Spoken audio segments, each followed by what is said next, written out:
একটা লেখছি ইসলামের পক্ষে। তাই নাকি? এক লাইন কোন তো দেখি। এই কবি সাহেবের 10,000 টাকা। কবি সাহেব আমাদের। আউযু বিল্লাহি মিনাশ শাইতানির রাজিম, বিসমিল্লাহির রহমানির রহিম। কবিতার নাম রঙের মেলা।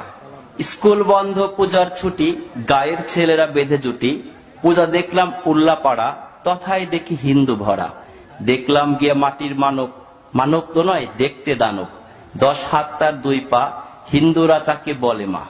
10 হাতে 10 অস্ত্র ধরে বসে আছে সিংহের পরে। সে বলিতে পারে না কথা, সবাই পায়ে নোয়ায় মাথা।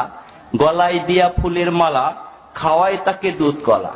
ভক্তি শ্রদ্ধা করে মান, বাক শক্তি নাইকো প্রাণ। প্রাণ নেই তবু কেমনে মরে, নিয়ে যায় তাকে নদীর তীরে। তীর হতে তুলে মধ্য জলে, লাথি মেরে দিয়েছে ফেলে। এখানেই মোর মনের কথা, মাকে কেন দিলে ব্যথা। করছো কেন রঙের মেলা, এগুলো তো ভাঙাচোরা খেলা। এই খেলাতে নেই কো লাভ, এই খেলাতে শুধুই পাপ। পাল্টিয়ে ফেলো মত, হও শেষ নবীর উম্মত, খোদাকে মানো প্রভু।